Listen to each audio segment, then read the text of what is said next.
Welcome to Just a Minute.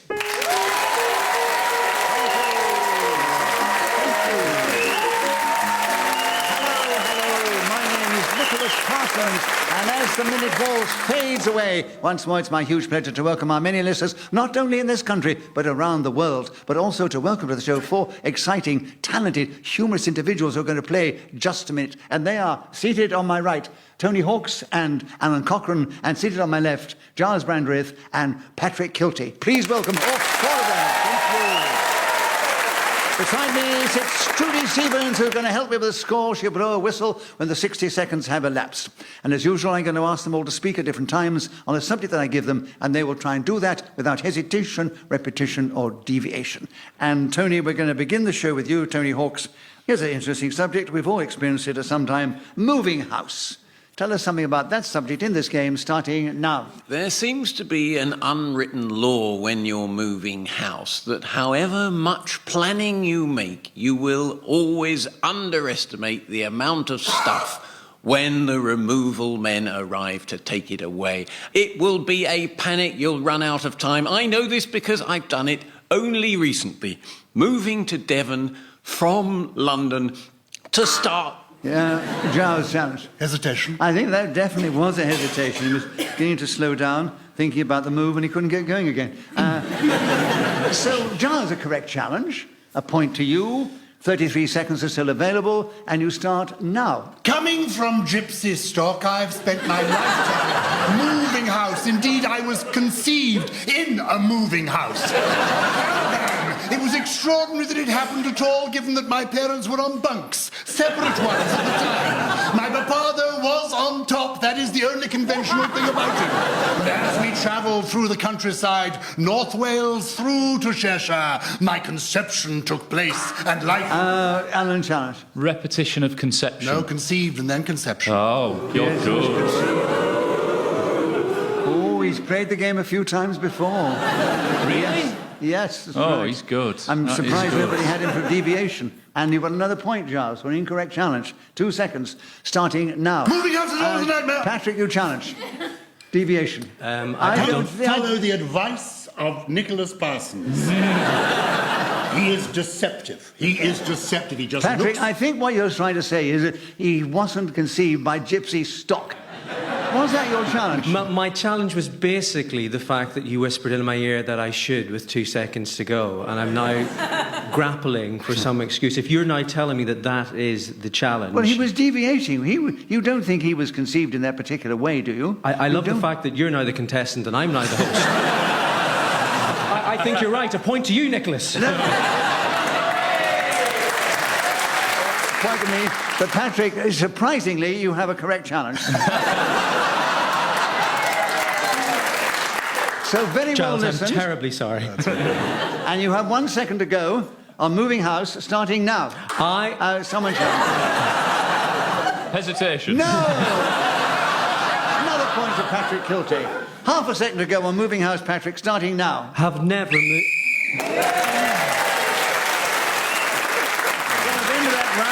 Gyles has got a couple of points. Patrick Kielty never played the game before. He's got 3 points. And How did that happen? It's amazing. It's actually, a bit of that's help from the fantastic. chairman, I don't, right. that's probably a record. 3 points. He hasn't actually said one word. Coherent word yet. but the game's all about fun, isn't it? Right. So, Alun, we'd like you to begin the next round, and the subject is seeing red. Tell us something about that subject in this game, starting now. Seeing red is a popular phrase for being angry, getting wound up by the modern world. And isn't it difficult not to? The way it's set up just seems to make you bile and a very... Tony, challenge. I think there was a slight hesitation. I think we was. interpret that as hesitation, yes. So, Tony, you have the subject, and there are still 49 seconds available. Seeing red, starting now. I believe one of the theories for the expression seeing red is based on the fact that toreadors use red rags in front of bulls, not realising that these animals are actually colourblind. This is an extraordinary mistake to make, and one that deserves the animals in question to charge these... Challenge. Repetition of animals. Yes, you mentioned the animals before. And you have a correct challenge, Gyles. 30 seconds still available. Seeing red starting now. It's quite well known that when I was a Member of Parliament, I had contempt for my constituents. The surprise was... You challenge, Patrick. Deviation from the truth. No member of Parliament would ever have contempt for his constituents. I think you'd be right on that. If he had contempt for his constituents, I don't think he would have remained. You didn't remain very long, I know. This is the whole point. The whole point is the feeling turned out to be mutual. You weren't re-elected. We don't know what your feelings were, but I think, considering what one does to become a member of a parliament, you do try and convince your constituents that you have no... Of course, I was confessing now that they made me see red, and I was going to explain why. The reason I have contempt for them was because they make me see red. But if you don't want to know about that, because your love child here,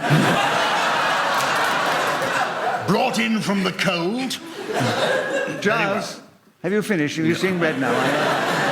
Patrick, I'm going to give you the benefit of the doubt, and you know, Giles, that if I can retrace the balance later for you, I will. But, Patrick, you have the subject. 26 seconds are still available. Seeing red starting now.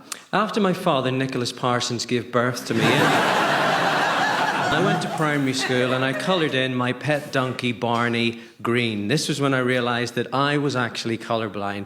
Yellow, brown, blue, pink, I could see them all. Unfortunately, it meant that I could not see red. I got so...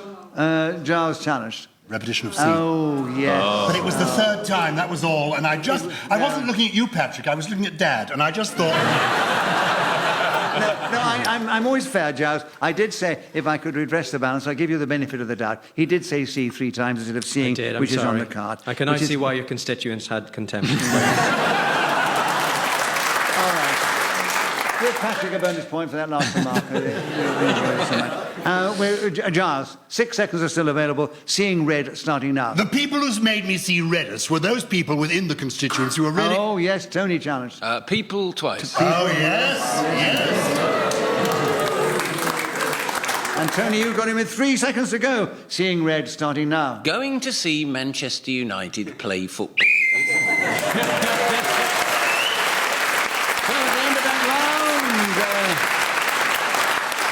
Tony Hawkes is in third position, 1 point behind Giles Brandreth, and he's 1 point behind Patrick Kielty, who's in the lead, and Alun's in 4th place. And Patrick, we'd like you to begin the next round, and I know that you have just flown in from Los Angeles, and you very nobly always rushed to see my father. Here, was it? And so the subject we've got here is very apt. It's long haul flying. 60 seconds, long haul flying, starting now. Since I got married to my wife last year, she has been living... Alun challenged. Deviation, you didn't actually get married to your wife. No. That's true, isn't it? You married a girl who became your wife. I'm afraid I'm a bigamist. So I have to be fair. I gave you the benefit of the doubt, Patrick. I'm giving it to Alun now. 56 seconds, long haul flying.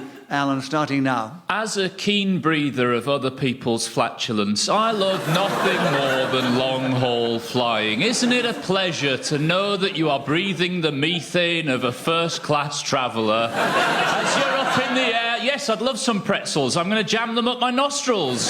It's a beautiful thing. The last time I flew long-haul, a man was drunk on the floor in the middle of the little aisle that you walk down between the seats. What kind of state can a person get in before taking a long-haul flight? Tony challenged. This is a silly challenge, actually. I think it's impossible to be anything other than in the middle of those aisles. They're so narrow.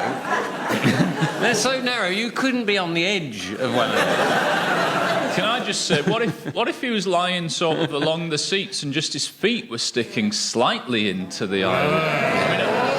I know it's a very technical point. Also, he might have been flying club.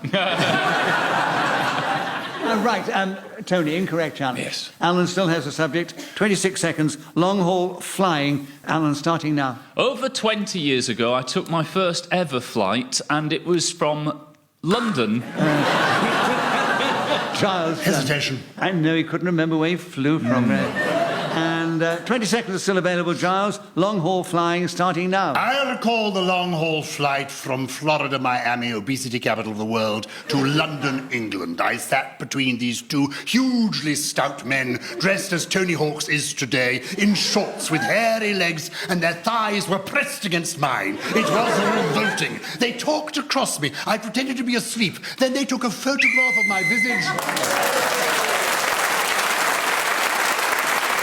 So Gyles was speaking as the whistle went, and he gains an extra point for doing so. Gyles, we'd like you to begin the next round. Oh, subject here, a very topical one. Arm candy. You see it in the newspapers a lot. Tell us something about it, starting now. Arm candy, there was no need. She was already wearing body armor. She had been out with me before. She came prepared. My years as the admirer of Candice Bergen are not very well known. She called me her Randy Andy Pandy, said I was handy, the kind of arm candy she wanted. I lusted after her. She loved me, but she knew that I had other people for whom I was arm candy. Historically, I had adored Helen of Troy, the Mona Lisa, obviously not the Venus de Milo. She has no arms on which to be. But basically the role of arm candy is to look attractive when you're on the arm of somebody who is interesting and needs the allure of a person escorting them as they go through life and looking really lustrous. And there I was, bronzed arm candy, only wearing a little thong at the time. But Candy said, what the hell? It's something that suits you. It's petite, but in its own way, it's...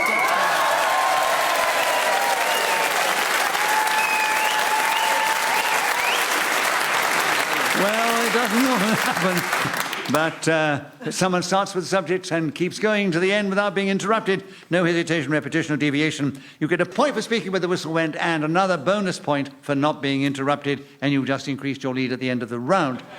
Tony, it's your turn to begin, and the subject now is one-hit wonder.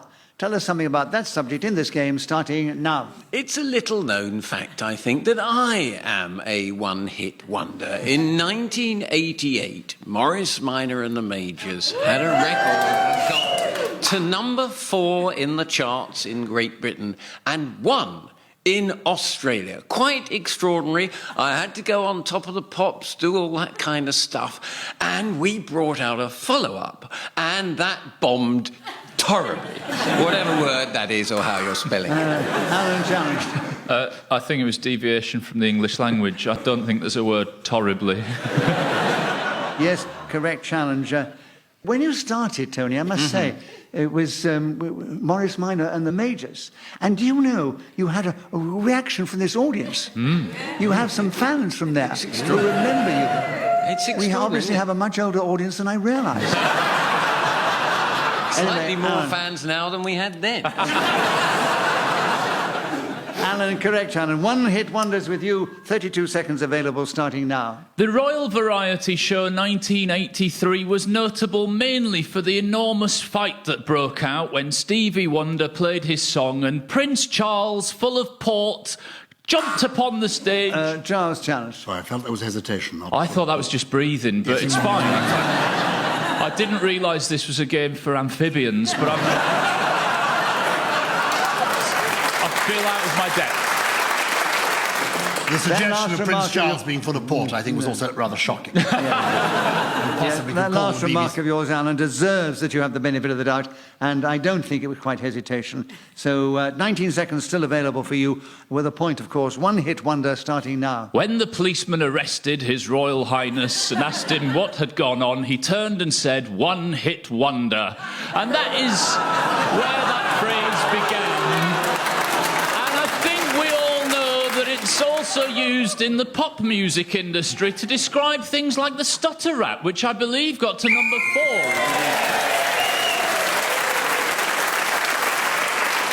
So Alun Cochrane was then speaking as the whistle went. He's moved forward. He's equal with Patrick Kielty in second place behind Gyles and just ahead of Tony Hawk's. Would it be possible just to get some clarification? Would this stutter rap not be repetition?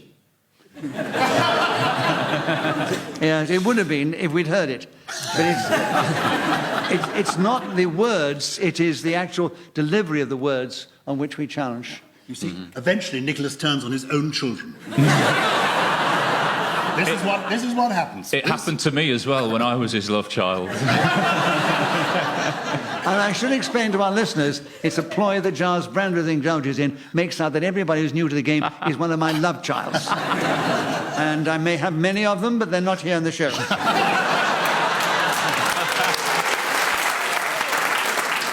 So, Alun, we're going to begin with you again, and the subject now is keeping up with the neighbours. And 60 seconds, as usual, starting now. I think most people find keeping up with the neighbours particularly draining financially, but for me as a child it was very costly, for we lived opposite a caravan park. Every Monday my mum would pack us all up and we'd set off following the new neighbours back to their home in Cornwall or Devon or Devizes or Scotland once. That was particularly difficult because we lived at that time in Yorkshire, having followed the previous week's neighbours to Yorkshire, which is a word I've already said. And Tony challenged first. Yeah, I don't think I'd spotted it till he but he did say Yorkshire twice, didn't Yeah, he? he said Yorkshire twice. I have to listen. I knew it was there. I was surprised It's that like New nobody York, came in. it's so good they named it twice, isn't it? So, Tony, you came in first. 31 seconds are still available. Keeping up with the neighbours starting now. We had a fun run in our area not so long ago, and the neighbours I kept up with admirably. But one was 87 and the other 72. So not that impressive when you think of it that way. And I believe that keeping up with neighbours is important. Certainly... Gyles challenged. Felt there was a hesitation. No. I apologise. He might well have been breathing. You never know. I think he was going at a good measured pace. You're absolutely right. The thing is, I'm absolutely Giles, right. Why do some you of us challenge? talk like we're not on drugs. Tony, another point to you for incorrect challenge. 13 seconds available. Keeping up with the neighbours starting now. If they get stripy orange curtains, I do the same. If they get a lovely dog, so do I. Oh, Patrick, you challenged. Yeah, I believe it was, he said they twice. That's right. If they get. Yeah, yes. They get, definitely. Yes, that... So you're listening well, Patrick. Great. 4 seconds available for you, Patrick Kielty, on keeping up with the neighbours starting now. I once went to introduce myself to the man next door. He thought I was giving him a quote for tarmacking. So at the end of that round, it's very close on the points if you're interested, because I think what they say is more important. But anyway, Tony and Alun are equal in third place. Oh. Patrick's in second place, 1 point behind our leader, Gyles Brandreth. And Patrick, it's your turn to begin, and the subject now is a Roman holiday. Tell us something about that subject in this game, starting now. Growing up as an altar boy in Ireland, I always thought that a Roman holiday was when a Catholic could take a break from the rules and regulations and become a Protestant for a month. Oh, how I dreamed of life without candles and Latin and sitting in confession on Father Fitzpatrick's knee, which incidentally he didn't. It was only in later life that I discovered the Roman holiday was actually what Jose Mourinho took after he fell out with the Russian owner of Chelsea. The worst thing about a Roman holiday is that you must go to Rome itself, which involves short-haul flying, which I detest. I remember going to Rome... Gyles Oh, he was challenge. doing so brilliantly, too. I know he was, yeah. But he collapsed. His head actually fell forward onto the microphone. You were breathing down his neck, Gyles. No, I wasn't. I was Oh, blowing... you were lost in admiration. I was. Yes, I was. yes, He's- yes. he's very, very But attractive. Gyles felt that My two dads. So, Gyles, the correct challenge? 19 seconds available. A Roman holiday starting now. I shall never forget my first Roman holiday. It took place on the 8th of June, 1973. It was my honeymoon. My darling wife, Michelle, and I left from Heathrow Airport, oblivious to what the flight was like because we were so young and I was so in love. That was the difference. Patrick challenge. Deviation from the truth. He wasn't young in 1973. But he also repeated so, didn't he, Patrick? Yeah, yes, I believe he did. That's what I meant to say.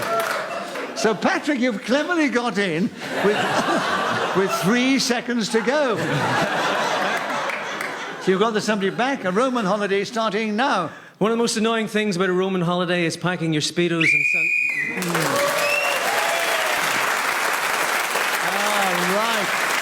So Patrick Kielty was then speaking as the whistle when gained that extra point. Gyles, we're back with you to begin. And the subject is summer loving. Gyles, 60 seconds starting now. When I appeared in the stage version of Grease, the reviewers were clear that some are loving it and some aren't. I think the problem was that I insisted on playing the part that Olivia Newton-John had essayed in the film. And when I came on to sing the big number, I got the shows confused. This is deliberate deviation, because I began singing summer loving and the heat is crazy, summer loving and the eyes high. And they said to me from the corner where the cue box was, you seem to be a little bit confused, young man. You're supposed to be doing the John Travolta dance right now. I said I've not taken the appropriate drugs. I had this... He's taken the appropriate drugs now, hasn't he? Yeah, so what's the challenge? Repetition of said. Yes, that's right. You did hear said. Oh, yes. quite yes, possibly. yes. I really don't know fellow where in the that was. corner. more than twice, actually. I The can person in believe, the I can corner believe it said to- all. I can believe it all. Right. But we enjoyed it, Gyles. We didn't understand it, but we enjoyed it. And we didn't believe it either. I don't think the audience would have sat listening to that singing of yours very long. They'd all be on the way out, wouldn't they? He didn't care. They were his constituents. Right. So, Tony, good challenge. 19 seconds are still available. Summer loving starting now. Summer loving. I'm not going to go on in that way, but oh, how we remember that marvellous song with Olivia Newton-John and John Travolta prancing. Gyles challenge. Repetition of John.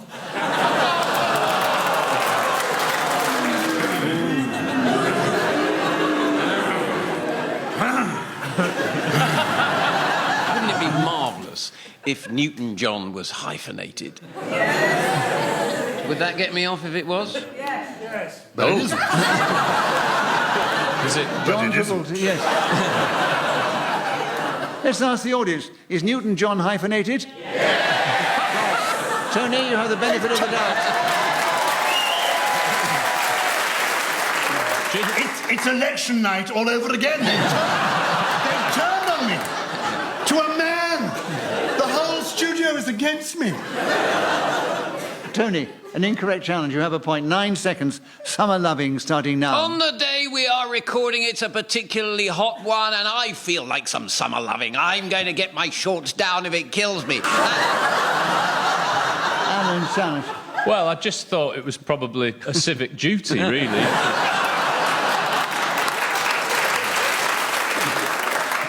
On what basis within the rules of Well, just a he minute? was about to get his shorts down. Then you'd have seen the deviation. No, Alan, to be fair to Tony, it would have been a devious thought, but it didn't actually happen, did it? So I think I get the benefit of the job to Tony, because there's only 1 second to go, and Tony, you begin now. Candice Bergen once said to me... Tony Hawk's business of this win. Then the extra point is moved forward, is equal with the judge. Oh, we've got 3 equal in the lead here. You've got Tony Hawk's, Patrick Kielty, and Gyles Brandreth all in the lead. What? Just ahead of So I'm second. You're second. We're moving into the final round. You are lovely. To begin the final round with Alan Cochrane, a nice set of wheels. Oh, a lovely subject. 60 seconds, Alan, starting now. Ah, that's a nice set of wheels, mate. That's the sort of thing that people that love cars say. I'd like to see them say that and then just the camera pan back to reveal a nice set of wheels. And absolutely no vehicle whatsoever. I recently was seeing red because my car is a vehicle that I use to travel long distances, and I tried to enforce a no eating in there rule. The very next day, my wife said, I'm just going to give the kids a croissant each. I mean, that is the cluster bomb of vehicular food. I said, absolutely not. This is... Tony challenge. was there a repetition of food? And I then don't mean to vehicular food. I don't mean to be pedantic, but I think I said vehicular foods, but I... Oh? Oh, didn't I? yes. Didn't I? I might have made that up because it would help. benefit of the doubt because you're training a bit, and there are 26 seconds available. A nice set of wheels starting now. I have recently purchased a beautiful folding bicycle, which is my new nice set of wheels. I am one of those dorks that you see getting off trains and bending a bit of metal to then climb aboard, and I am a gangly man. It looks like sort of... Oh, Gyles challenge. I felt there was a hesitation. There was a hesitation, yes, Yeah. definitely, yes. So, Gyles, you have a correct challenge. 9 seconds to go. A nice set of wheels starting now. A nice set of wheels is Cockney rhyming slang for a nice set of heels. And if you like a girl Tony with... challenged. Well, what accent is that then?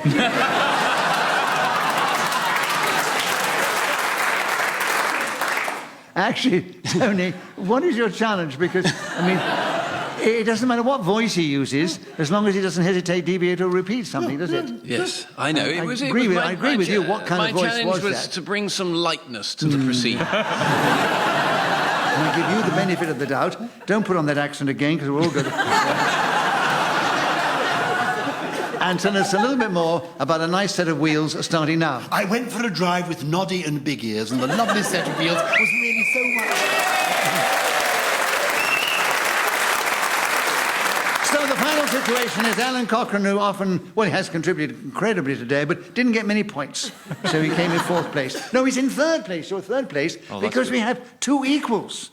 Patrick Kielty, first-time player, is equal with Tony Hawks in 2nd place, and they are 3 or 4 points behind our leader, Gyles Brandreth. So we say, Gyles, you are our winner this week. It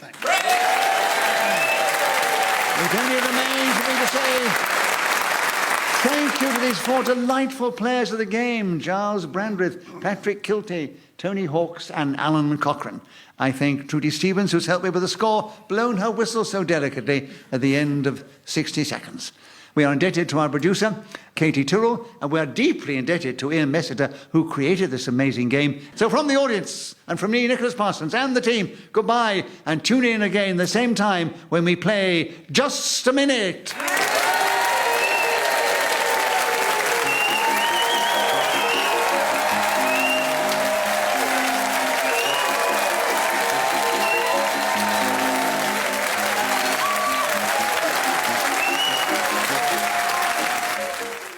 Welcome to Just a Minute.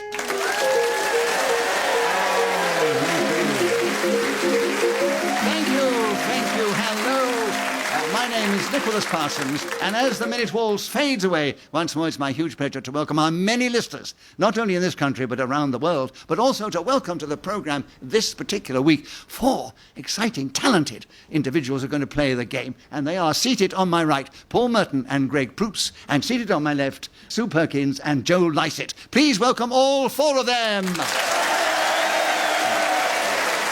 And as usual, I'm going to ask them to speak on a subject that I will give them, and they will try and do that without hesitation, repetition, or deviation. Sitting beside me is Trudy Stevens, who helped me keep the score. She'll blow the whistle when the 60 seconds have elapsed. And this particular edition of Just a Minute is coming from the BBC tent at Potter Row in Edinburgh during the festival. And we have a wonderful, excited festival audience in front of us, ready to cheer us on our way. You took the cue magnificently. Right. So let's begin the show. Oh, a lovely Scottish subject to begin with. Paul, will you talk to us on porridge? 60 seconds starting now. Porridge is one of the world's superfoods. It's remarkably good for the heart. It's a slow-release energy product. So if you have your breakfast round about 8 o'clock in the morning, by the time you get to lunchtime, you are just about reaching the area of peckishness, which would be appropriate for that time of day. Sue, challenge. A repetition of time. Yes, there's too much time there. Yes, right. So, Sue, a correct challenge. A point to you, of course. 44 seconds are still available.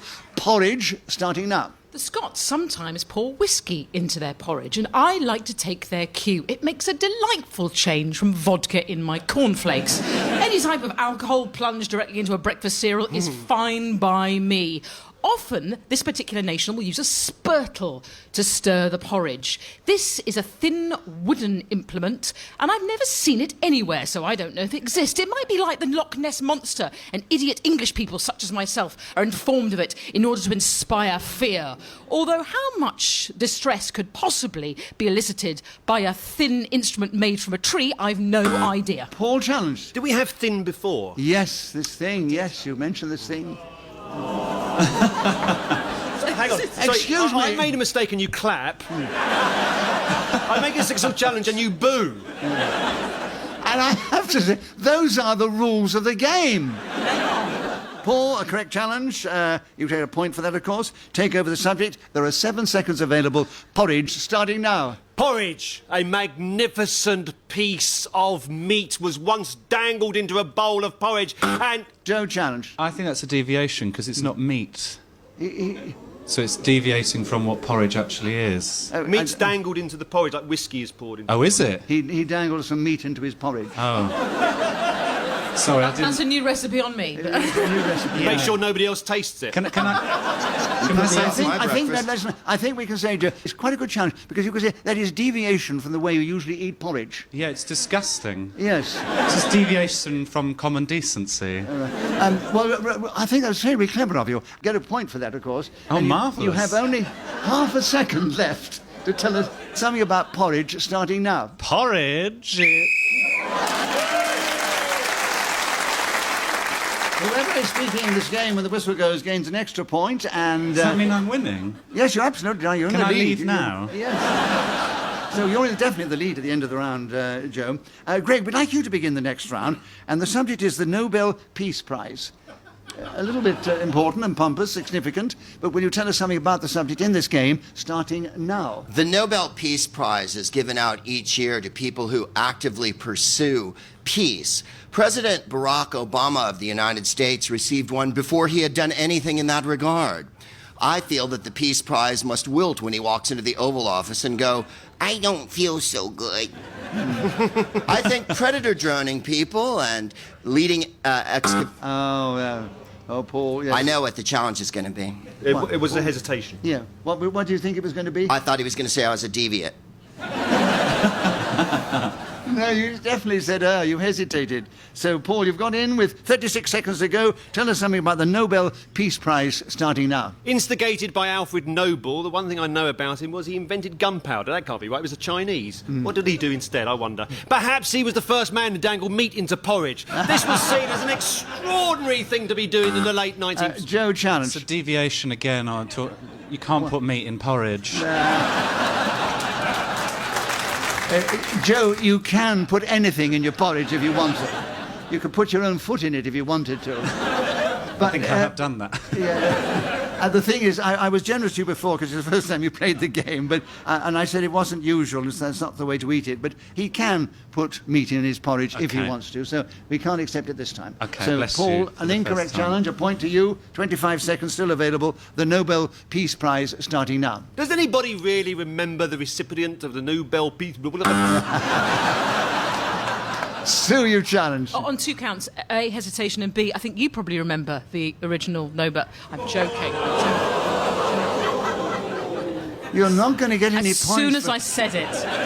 No, you're not going to get any points for flattery. I know. You know I love you, you little fox. For insulting. So hesitation would be mine. What was that you call me, the silver fox? You are the original silver fox. Oh, am I? Isn't that exciting? You often hear him screaming round the back of the bins.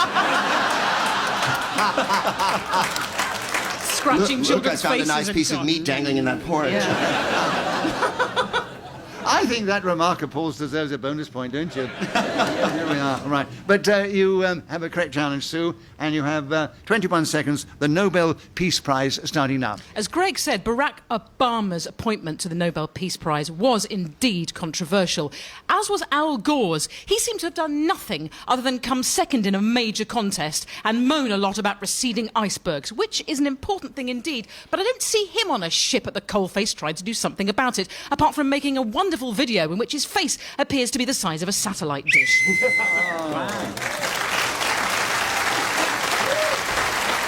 So Sue Perkins was then speaking as the whistle went again, then extra point, and she has moved forward. She's in second place, 1 point behind Paul. They're both ahead of Joe Lycett. Greg has yet to score, but doesn't matter, it's early days. And Joe, we'd like you to begin the next round. Okay. We all know the phrase naughty but nice. We'd like you to take the phrase naughty and nice. And you have Okay. 60 seconds starting now. I, as a child, was quite naughty. I would do things like talk in lessons, put meat in my porridge, and I once pushed a boy down a well. And I would never get reprimanded for this because I was nice to my teachers and parents, and thus they didn't feel that punishment was correct and let me get away with literal murder and putting food that...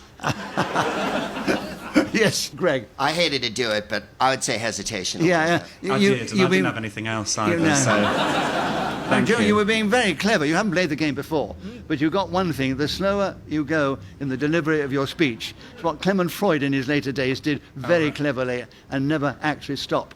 And you did actually stop, unfortunately. It will get slower as well as the Well, show goes on. Well, you'll be challenged The more more often in gin I that case. drink.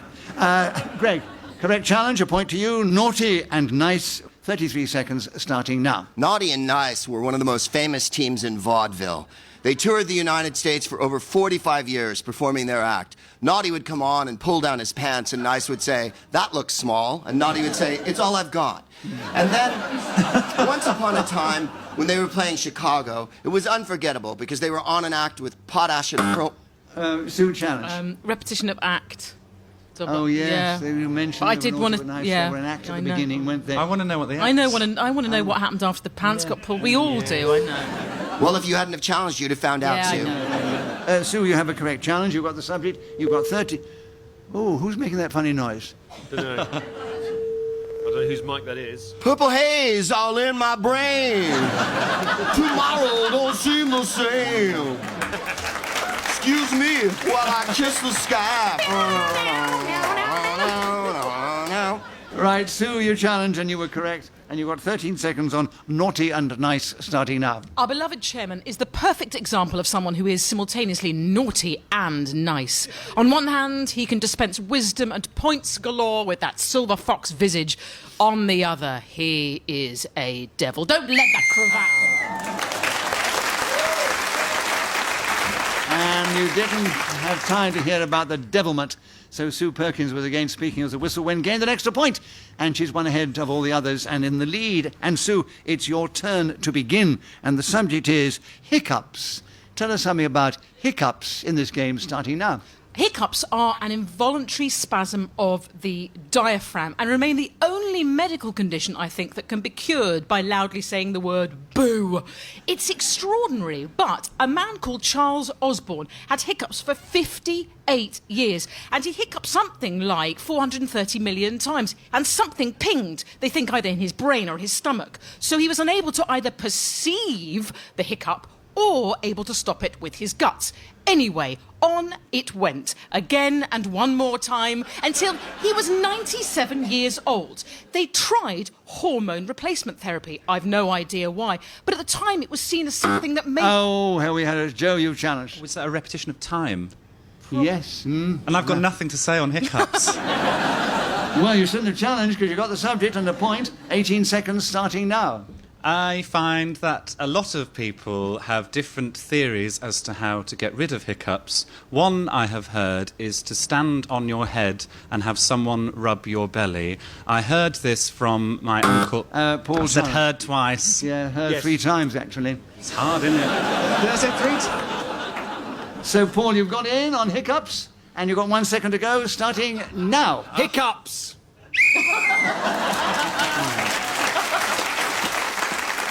Right at the end of that round, Paul is in the lead, just 1 ahead of Sue Perkins, and 2 ahead of Joe Lycett, and they're just ahead of Greg. Paul, it's your turn to begin. The subject is a tactical error.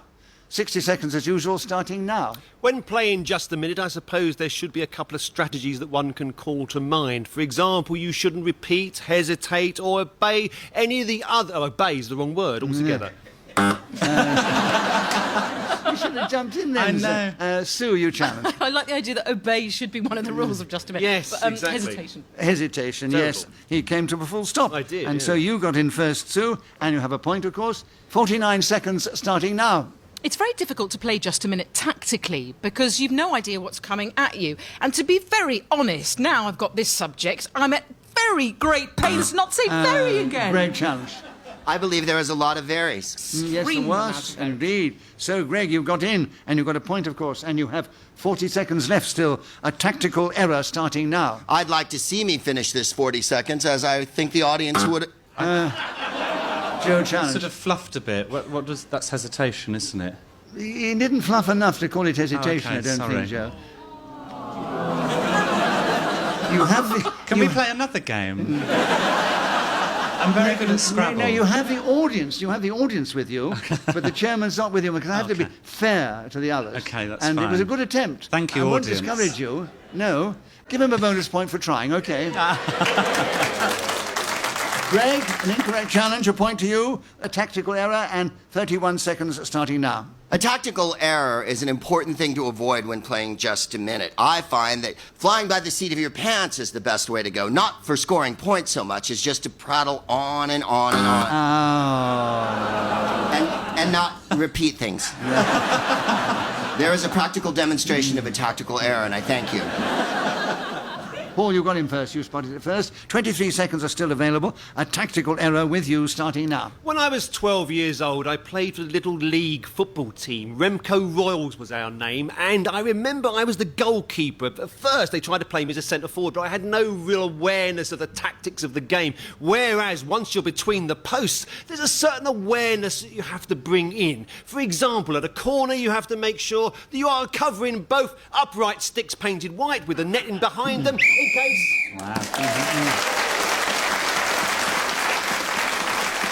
So Paul Merton was in speakers at whistle when gained that extra point. Has increased his lead over Sue Perkins, Joe Lycett and Greg Proops in that order. And Greg, we're back with you to begin. And the subject is free speech. Tell us something about that heroic subject in this game starting now. Free speech is the right to yell crowd at a roaring fire. Thank you, Paul. Sue, you challenge. No, I'm going to withdraw. I mean, I was going to say hesitation, but he was No, everybody responding, laughed so that and would he be paused. unfair, Yes. So we're still with you, and you were interrupted, so you get a point for that, Greg. You have 54 seconds on free speech starting now. Free speech is so important in an open society. Sadly, we're not living in that open society. Oh, kittens. It's the kind of society that damns you for repetition. You see, the rules of this game are the antithesis of the normal way people speak. And that's why it's so clever to keep going. And Sue, you've challenged first, and you got in again. I know. Well, you tell me the challenge. Repetition. Yes, Open right. society. And there are 48 seconds available. Free speech with you, Sue, starting now. One of the many great things about living in the United Kingdom is that we can say exactly what we want as long as it's not within a mile of Westminster or anywhere else where actually our placards and real voices could be heard or seen. We have a lot of defamation laws in this particular isle, which mean that we're very heavily guarded as to what is right and wrong to say about people in the public eye. I've never actually defamed anyone, but I'd like to start today. I have with me a list of people about whom I'm going to make a series of incorrect and legally problematic sayings. It's up to you to guess which one is correct or not. My first one, Bishop Desmond Tutu. I am hoping that someone's going to buzz in before I actually have to say something. I really like Desmond Tutu. Your wish was granted by the person who's played the game most often. Paul, you challenged right. So Repetition of 2. Yeah. Oh.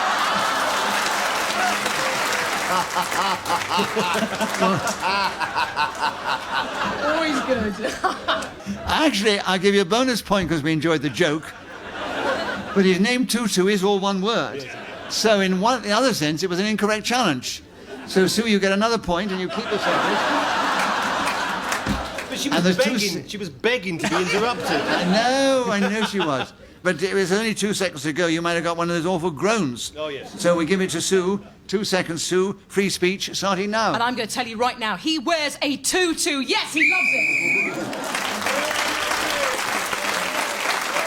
So Sue Perkins was again speaking with the whistle went. Gained that extra point. Is now equal in the lead with Paul Merton, and they're both a few points ahead of the other two, who are also equal. And Joe Lycett, it's your turn to begin. And now the subject is the bull ring. I'm sure you can tell us something about that, coming from the area that you live in. Yes. Is that right? Yeah, I'm from Birmingham, yeah. You're from You'd Birmingham. never tell, would you? Yeah. Tell us something about the bull ring in this game, starting now. The Bull Ring is a shopping centre in Birmingham, my hometown, that has not enough escalators. I find myself often in the Debenhams trying to get up and down on the mechanical stairs because the ones in the centre of the Bull Ring are too thin and overpopulated. Thus, the ones in the... Sue, you challenged. Repetition of ones. Yeah, the ones. This is just a serious complaint, though, that I do have with the Bull Ring. If anyone is listening, we need more escalators. Right, you made your point, and I'm sure you'll get letters. But ours is Can not I a have a political... point for making the point? Not really, because it's not a political programme. It's a really good point, though. And it's a very good point, but it's not a humorous point. Okay. The Slayer returns. Who challenged? It was you, wasn't it, Sue? Right. And you have 36 seconds. You tell us something about the bull ring, starting now. Birmingham is a wonderful and much maligned city. I am annoyed by people who prattle on about the Midlands and denigrate it. In fact, it's incredible. And the ballroom is a marvellous example of modern architecture. I couldn't tell you when it was built, but it is imposing and it towers over the landscape. I remember that particular area and city very well because Tolkien's based a lot of his books on it. The Two Towers, I think, is referencing a certain structure in that conurbation. Ah, no, Joe, you challenged. Were there two towers? No, Because but- you said tower. Oh, she said towered No, and she towers. hesitated. Oh, did she? Sorry, she hesitated.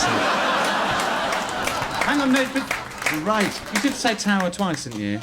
No, I just said it in the plural, but I definitely hesitated. It's definitely Okay. hesitated. And you got in, because you were Okay, listening well, well. Very well done. And with 9 seconds to go on the bull ring, Joe, starting now. There really aren't enough escalators in... You can't repeat the word if you used it already, because you're new to the game. If you've already said it in a previous edition of this round... But it's a really good point, Nick. You made it, and I can't give you any bonus points Oh, for it, no. because it wasn't very funny. And we'll retract that and say you've still got 9 seconds, and it's the subject is the bull ring. Don't repeat the bloody escalator. Oh! You know, my trouble is, my excuse is that when I come back to Scotland, you see, I've lived for many years in Glasgow, and my Scottish blood comes rushing back, and I worked on Clydebank for 5 years, and all the language I was surrounded with then comes rushing back, and I occasionally let slip, and a wee sweary word comes out. So my wee apologies. sweary word. Nicholas will be performing his one-man show, Glasgow Boy, a little bit later this evening. It's like Irving Welsh, but with a cravat. Oh, I'm outrageous. There's no holding the fellow, is there? Where did they find this guy? Oh, my goodness me. Is he really? taser? He's channeling Braveheart. Back to the game. And back to the English voice. 7 seconds with you, Joe. Having got a point. The bull ring, starting now. The bull ring is full of violent animals, and those are shoppers who are angry at the state of... So, Joe Lycett was then speaking as the whistle went, gained that extra point. He's moving forward. He's still in third place, but he's only two pizzas.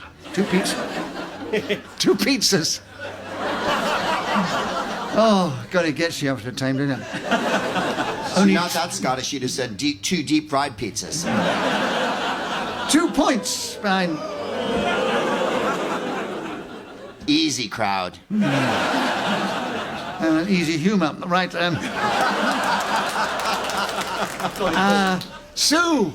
Oh, a lovely Scottish phrase. We're in Edinburgh. And I'd like you to take this subject here of Old Reekie.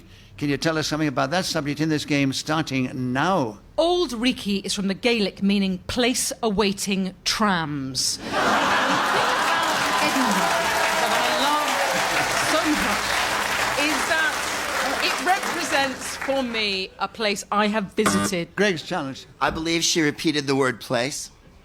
Oh, yes, you did at the beginning, didn't you? Well listened. And for those Sassenachs, that's the people south of the border, Old Reekie is another name for Edinburgh. Greg, correct challenge. Old Reekie, and 44 seconds starting now. Old Reekie is also known as the Athens of the North. Sometimes it is called the Oslo of the South. Oslo? Oslo?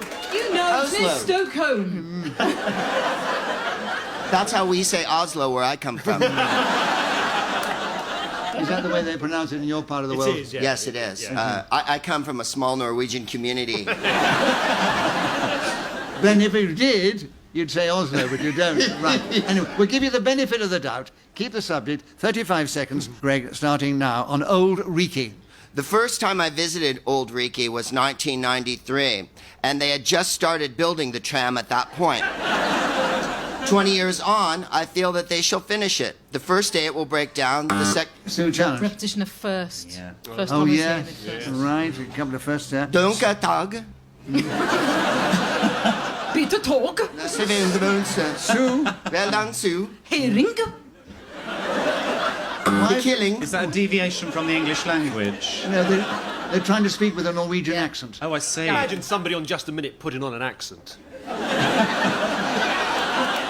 I don't put on the Scottish accent. It's my natural way of speaking. I've acquired an English accent as an actor, so I speak with the actor's speech, so I can get parts in plays and films. At my age, I don't get so many now. But I'm still doing Just a Minute. Hey!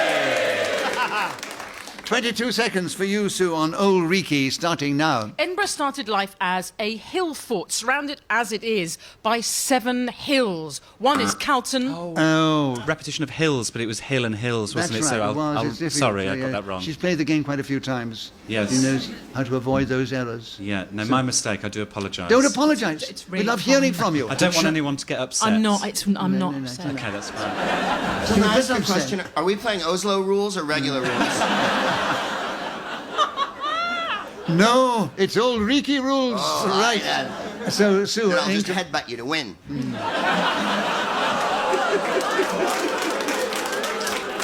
Old Reekie is still with you, Sue, and there are 16 seconds starting now. I first came to Old Reekie when I was 15 years old and stayed in Musselburgh, where I ate my own body weight in ice cream. It was there I first fell in love with my favourite city on the planet. Where else can you go in August and be bombarded by clowns and Georgian prostitutes leafleting the living daylight?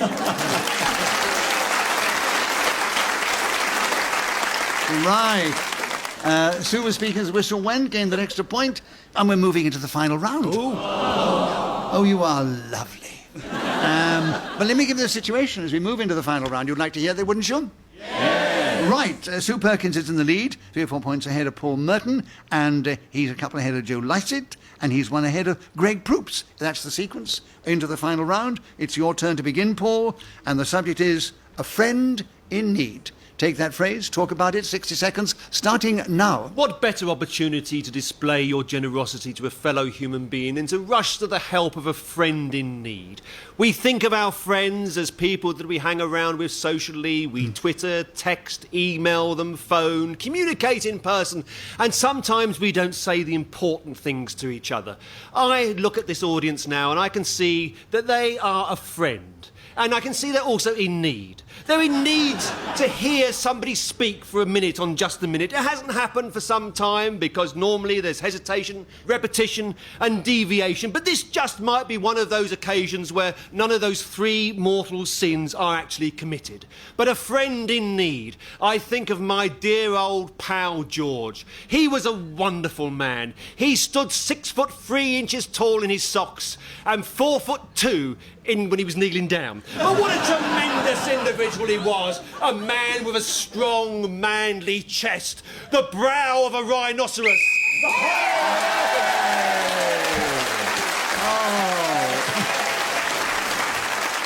What a way to bring this show to an end. Paul has played the game a few times and he showed his skill and diplomacy, but unfortunately he didn't catch up on our leader. Oh. You were booing him at the beginning when he challenged. I've won them over. You won them over, right. But you get a point, of course, for speaking when the whistle went, and a bonus point for not being interrupted. And you finished in a very strong second place, behind Sue Perkins, but ahead of Greg Proops and Joe Lycett. So we say this week, Sue, you with the most points are our winner. We do hope you enjoyed this particular edition of Just a Minute.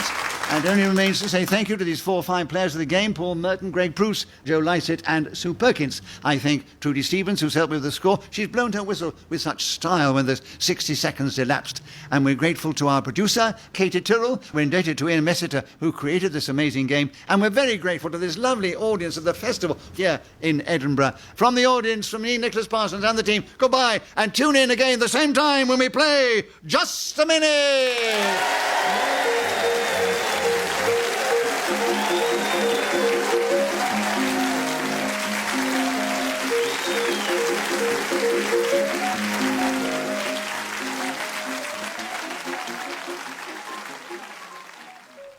Welcome to Just a Minute.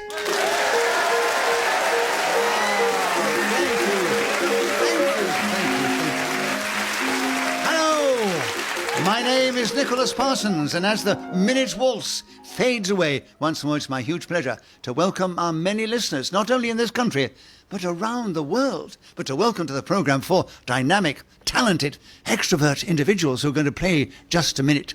And they will display their talent as they speak on the subject that I give them. And they try and do that without hesitation, repetition, or deviation. And those 4 are seated on my right, Paul Merton and Henry Blofeld. And seated on my left, Russell Kane and Sue Perkins. Please welcome all 4 of them. Beside me sits Trudy Stevens, who's going to help me with the score. She'll blow the whistle when the 60 seconds have elapsed. And this particular edition of Just a Minute is coming from the BBC tent at the Edinburgh Festival Fringe. Right, let's get started. And we begin the show with Sue Perkins. Oh, Sue, a very topical subject for Edinburgh. Burke and Hare. Tell us something about those 2 notorious characters beginning now. Burke and Hare were a 19th century comedy double act who embarked on a crime spree after an appalling 1-star review from the Scotsman. In truth, Edinburgh had a shortage of corpses in the Victorian era, mainly because they stopped hanging bad people. So where else would a good doctor who enjoyed the odd bit of autonomy... Russell, you challenge. It was both hesitation and the mention of Ptolemy, the Egyptian king. I love a little bit of Ptolemy, and I'd like to bring him in. Which could be deviation. Hesitation, you were right, Russell. So, in this game, whoever challenges and is correct, he gets a point for that. It was Russell Kane. He's got a point. He's got 39 seconds still available. Tell us something about Burke and Hare, Russell, starting now. Burke and Hare were indeed acts at the Edinburgh Fringe Festival who took the phrase putting bums on seats quite literally. They went out to the graveyard and thought, our shows aren't selling too well, Burke. I know, Hare. Let's excavate some bums from the ground and literally put them on the seats. Sue, challenge. Was it repetition of literally? Well done, Sue. And you've got a point for your correct challenge. 24 seconds available for Burke and Hare, starting now. They had, I think, 12 victims, starting off with the elderly and infirm, but it got to the stage where they were knocking off anybody. Burke was perceived as the clever of the 2, and so he was the one that was killed by being hung with a noose by the neck until dead. Hare escaped, spending just a few months, I think, in prison before fleeing to his native... In this game, whoever is speaking when the whistle goes gains an extra point. On this occasion, it was Sue Perkins. So, as you can imagine, she's in the lead at the end of that round. Henry, a subject right up your street. A good innings. A good innings. You know, wait a minute, you have to say... Very keen. Henry hasn't played the game before. Right. You wait till I say you start now. Oh, sorry. And then we start the stopwatch. Ready? Are you ready, Henry? Right, a good innings, 60 seconds starting now. A good innings was a phrase that came into my life very early on. When I was allowed down to breakfast at home in Norfolk, my parents always read, not at the same time, the Times newspaper. The front page of this had such exciting things as births, deaths, and marriages on it, and they always studied the deaths first. Oh, unfortunately, You've repeated something, yes? First, Sue, Death, repetition of you death. repeated death. did I? Sue, correct challenge. 39 seconds, a good innings starting now. I'd like to think I shall have a good innings, which has become, of course, a term meaning a long life, and I hope a happy one too.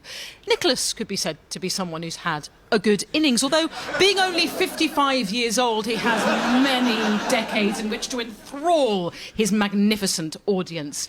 Nicholas is a young man. Paul Shannon, yes. Repetition of Nicholas, although know. obviously we can't have too much of Nicholas. But I was going to say that, but Paul, but you did it for me, which is much more tactful. Thank you very much indeed. 19 seconds, Paul. A good innings starting now. I remember as I walked onto the hallowed turf at Lord's, the Australian fast bowlers were looking me straight in the eye. I knew I had to bat for my country like I'd never played before.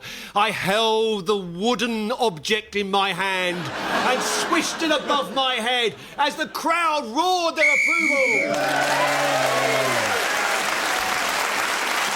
So Paul Merton was then speaking as the whistle went and gained that extra point. He's just ahead of Sue Perkins. Paul, it's your turn to begin. The subject is fooling around, which is do a lot of that in this game. Paul, would you talk on the subject? 60 seconds starting now. Fooling around, I suppose, is a pejorative term that's used against comedians when they're considered not to be taking themselves too seriously or life in self. What nonsense. Huge challenge, yeah. It's so easy. Sue, challenge. Hesitation. We call that hesitation, yes. And Sue, you've got another point, of course, and you've got 52 seconds fooling around starting now. Fooling around is something that clowns do, and can you imagine if said performer has an extramarital affair? That's double fooling around. It's not a very august phrase for something that's pretty naughty. In fact, we try and make light of what can be a very serious breakup in people's marriages. 1 in 2, I'm led to believe, which is why I've never gone down the aisle. That and the fact I'd look silly in a white dress, and the last thing I want is my mother laughing at me again. Difficult, long story. I'm not going to go into it now. We're talking about fooling around, which I've never done in both senses, because I think life is a serious business and I like to be monogamous. If you believe that, you'll believe absolutely everything. I'm a gadabout. I'm a fraud. Look at me. I'm whimsical. Paul, challenge. A repetition of believe. Believe, yes. I also had no idea what I was talking about. But they had them in awe as you went there. I'd like to apologise to my partner. It's a really bad way that came out. Fooling around. 12 seconds are still available for Paul after your correct challenge, starting now. Nicholas Parsons, who's currently appearing with the Lady Boys of Bangkok as a special guest star, is an extraordinary figure for fooling around. If you look out of your window late at night in Edinburgh, you'll see him walking around a pair of suspenders, fishnet tights. So challenge. A repetition of walking. Yeah. Yes. Too much But you won't walking. get rid of that image now, though, will you? It is a great show. John, it's in there. Shall we give Paul a bonus point for the image he created of me? Yes. And All some brain bleach, please. Right, Sue, you had a correct challenge, and actually, you've only got half a second left. It's fooling around, starting now. You love fishnets, Nicholas. Right. So at the end of that round, Sue Perkins was speaking as the whistle went, gained that extra point, and she's equal in the lead with Paul Merton, and Russell Kane will be with you to begin now. And the subject now is nice things come in small packages. Tell us something about that subject in this game, starting now. I'm proud to live in a country, a collection of countries, Scotland, where small things are revered. Nice things do come in small packages here. We prefer small packages. We do not trust big packages. We do not trust the big house. Oh, dear, yes, Paul. I think that was Henry, actually. Repetition of trust, wasn't it, Henry? It was indeed, yes. That round of applause was a generosity on Paul's part because he pressed Henry's buzzer for him. Henry, you have a correct challenge. You have 47 seconds. Nice things come in small packages, starting now. Well, nice things started to come in small packages. My Christmas stocking, and that was a great many years ago. But life went on, too, for small packages when I started to play cricket. And then I found when I got to man's estate, I had to join my equipment. Russell, challenge. Sue pressed it for me, and it was repetition of to my, mixed up with a bit of hesitation. Yeah, a mix of both. Right. All right, Russell, correct challenge. 29 seconds, Russell. Nice things come in small packages, starting now. The tinier, the better, as far as I'm concerned. Even though our gestures and the way we move our faces come in small packages. Look at the average Brit greeting another person from these places in these islands. Sue challenge. Myself. Hesitation before islands. Yeah. Oh, right, yes, indeed. And the left hemisphere of my there are brain still collapsed. 19 seconds available. Nice things come in small packages starting now. It's true that Bijou is best. I could have had a Great Dane when I chose to get a dog, but instead I got a Beagle. Not entirely a small dog, medium, but... Russell challenge. Is that repetition of dog? Yes? Oh, it would be, yes. Yes, right. Classic. Well, listen, Canine Russell. repetition. You've got in with... Canine. With Wordplay. 11 seconds to go. The nice things come in small packages starting now. Even how we would say good morning in British. Good morning. Sorry. Oh, I'm going to win this one. I'm sorry, I will win. no. No, they enjoy your mistakes. It's all right. I don't. Paul, you challenge. Repetition of good. Yes, good morning, right. Well done, Poirot. Right. Right. 7 seconds are still available, Paul. Nice things come in small packages starting now. As I stood in the middle of the Sahara Desert, waiting for relief, I suddenly spotted a plane in the distance. It got smaller and... Your fantasy world knows no bounds. From walking down the steps at Lord's to being in the desert there and being rescued. Were you rescued, by the way? No, I wasn't, no. All right. Still there. I'm still there. Yeah. This is willpower, do you see in here? Paul, you were speaking. The whistle went, gained an extra point. You're 1 point behind Sue Perkins, who's still in the lead. Then Russell, Kane and Henry Blofeld in that order. And Sue, it's actually your turn to begin. And the subject now is Marceau, that wonderful mime artist, yes? I should explain to our listeners, Sue immediately put her hands up and did this sort of mime that Marceau was so famous for. I'm doing it myself now. It's not great radio, but... right. Sue, Marceau, 60 seconds, starting now. Marceau is responsible for 98% of the nutters currently on the Royal Mile. In white faces, pretending not to walk into glass. Which is ironic, because that's exactly how Marceau died. Walking through said shiny object. Now, he had an incredibly interesting life. His dad was a kosher butcher who ended up appallingly at Auschwitz. And out of that terrible tragedy, Marcel managed to reconstruct himself in the form of Bip the Clown. No one had seen anything like this particular individual, gracing as he did all the magnificent stages of the world. I don't know much about mime, but what I love about Marceau was he pioneered l'art du silence, or the art of silence, which, because I've said it in English, is not repetition, even though it sounds the same, and that shall be my defence. His trademark stripy jumper, his incredible ferocious eyes and mobile face meant that...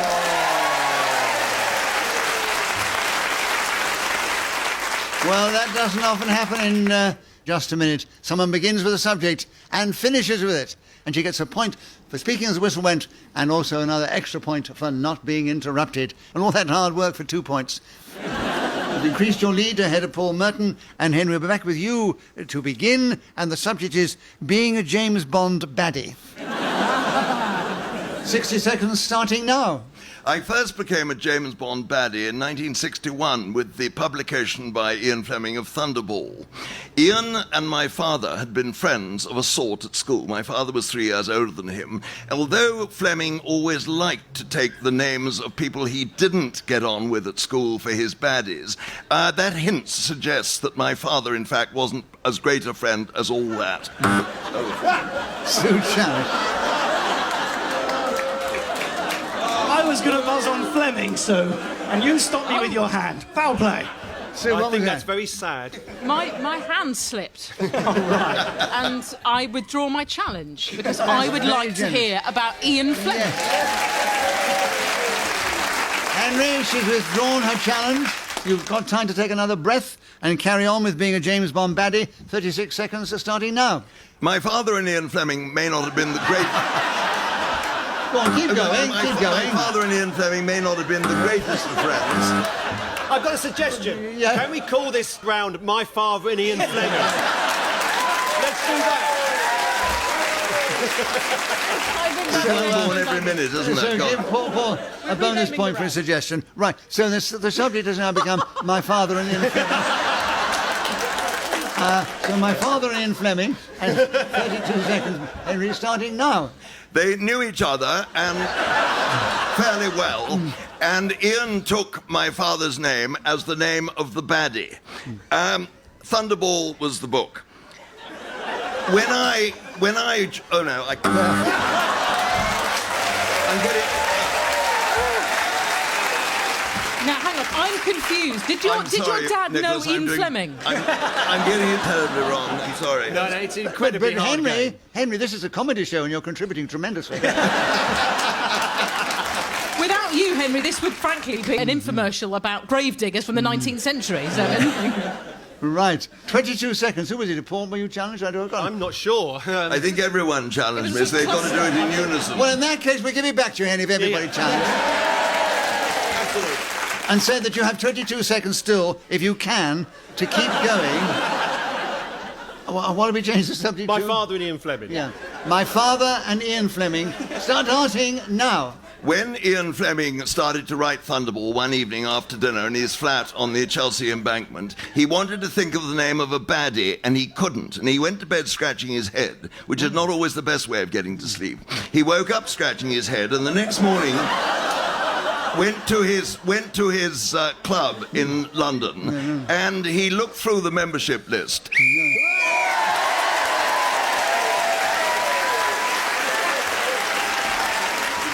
Well, Henry Blofeld was speaking of the whistle went, gained that extra point for doing so, and he kept going till the whistle went, and in spite of changing the subject 3 times and repeating many other things, but we enjoyed it, Henry. Paul, will you begin the next round? The subject is, the 3 Musketeers. 60 seconds starting now. There was me, my father, and Ian Fleming. We were known as the 3 Musketeers, and we used to go gallivanting around London, Knightsbridge in the 1950s. We would go to the parks of Mayfair, and we'd wander around, and we'd say to people, Alexander Dumas wrote one of the most enthralling adventure stories ever. The 3 Musketeers has been filmed many times by cinema, Hollywood, obviously, at many occasions, and I believe the first, too many. Sue challenge. double many. Absolutely. Many, yes. Too many. And, Too many. You're listening to it, you're right. So, Sue, you got in with 33 seconds still available on the 3 Musketeers starting now. Porthos, Aramis, and the other one all joined forces, one for all, and several of them to come together as a unit. Now, the great thing about the 3 Musketeers, Paul is right, it's an enthralling book. Sadly, I read it when I was 12, so very little other than a hazy recollection, but it's the excitement that drives you through. They were brethren, a band of brothers who forged a brand new future in whichever country they're in. France, I think. Dumas is, of course, the key. And I mentioned him before, but sadly, yes. Paul challenge. A repetition of Dumas. Yeah. And she actually admitted her fault. And Paul, you got in with 7 seconds to go on the 3 Musketeers starting now. Douglas Fairbanks was the first person to essay the role of D'Artagnan, and he was followed in the 1930s by several important actors. One was Lassie, the other... So Paul Merton was then speaking as a whistle when gained that extra point. He's one ahead of Sue Perkins, who's in 2nd place. Then Henry Blofield's in a very strong 3rd place with all his knowledge about his father and... You looked fascinated. No, he always looks fascinated. That's plastic surgery for him. Right, Russell Kane, it's your turn to begin. The subject is training your dog. Are you a doggy person? I am, yes. Oh, good. Yeah. So it's a good subject for you. 60 seconds as usual, starting now. Training your dog is incredibly important. Not enough people train their dog properly. I've even trained my cats. Both of them sit, high five, fetch and return. That's how much free time you've got when you're single and a stand-up comedian. It's also amazing how many tears a furry feline can absorb just after a breakup. That's a slightly different point. Crying into a pet, tragic, hashtag. But my dog is also trained. He is a pug called Colin who can speak on command. The thing with training that particular breed is they're very food motivated. Greed is a wonderful motivator. If I hide a treat, the dog will do almost anything apart from speak Slovakian, which obviously would be impossible. Festival. But other than that, I've trained him to do quite a lot of things. He can open a fridge. He can follow you around. He even does a support act on stage before I go on. Under a spotlight, he will dance the Gangnam Style. I am not making this up. If I say Gangnam Style, it's like...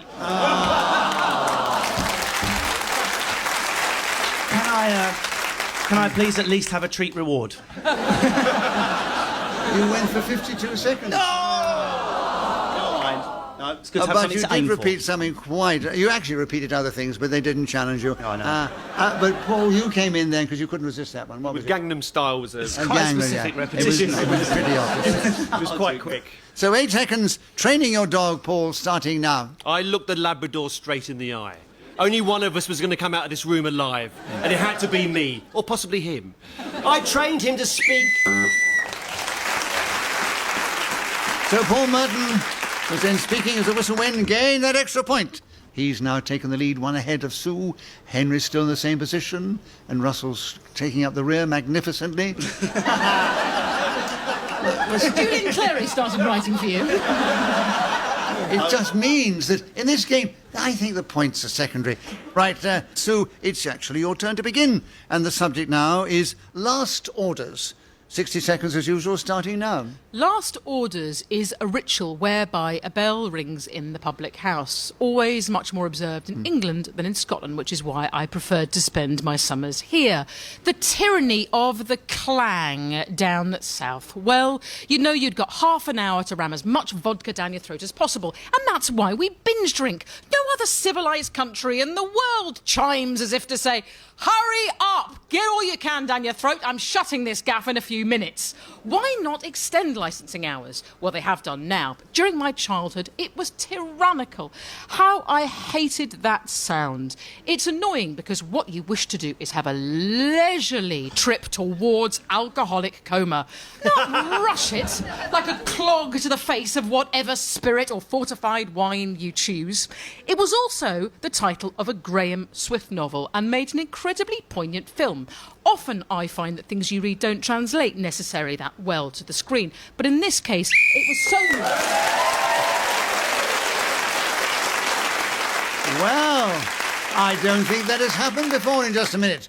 We've had 2 rounds in Just a Minute where they've gone for 60 seconds, but never before 60 seconds by the same person. So, Sue Perkins, that's amazing.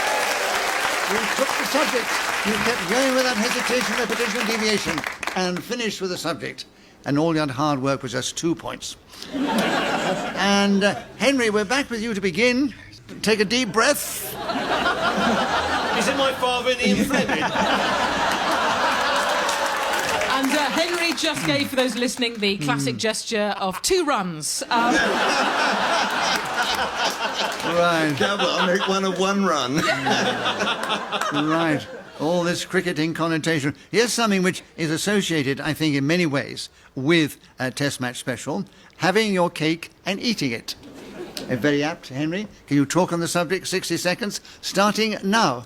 We were doing our show 2 nights ago at the Fourth, the Pleasance Theatre down the road, and at the end of the show, I found 2 cakes had been put in front of me on the table. They were cupcakes. One was chocolate and the other was fruit, and I simply didn't know which to have first. And it was a frantic decision. And I went on thinking about it for about 45 minutes. I then had a mouthful of the chocolate cake, which was quite delicious. And then I had two jabs at the fruit cake, which was...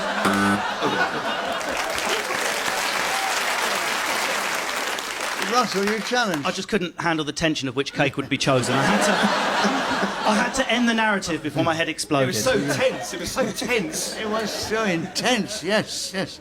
And, Russell, you challenged. I did, yes. Yeah, There- what for? Well, it was a repetition of fruit, if I'm being specific. Yeah. Let's So, have a Russell, go. you have a correct challenge. 15 seconds on having your cake and eating it. Starting now. It's one of those phrases, having your cake and eating it, that you have to be very careful when using abroad. We know what we mean, but in America they don't particularly have this particular idiom, having your cake and eating it. However, there are others as well. You could drop into conversation when in that particular country. So, Russell Kane was then speaker as the whistle went. And we're moving into the final round. Oh, you are lovely. But let me give you the situation as you do. Sue Perkins is 1 point behind our leader, who's still Paul Merton, and Russell Kane and Henry Blofeld are equal in third place, a few points further back. Paul, it happens to be your turn to begin, and the subject now is a thankless task. Sorry, sorry. You were doing something then. Trudy, that's illegal. I want that noise Nicholas just made as my ringtone. I'm sorry. A no ball. I should explain to our listeners. It's got Oh, a we've bit- lost them a long time ago.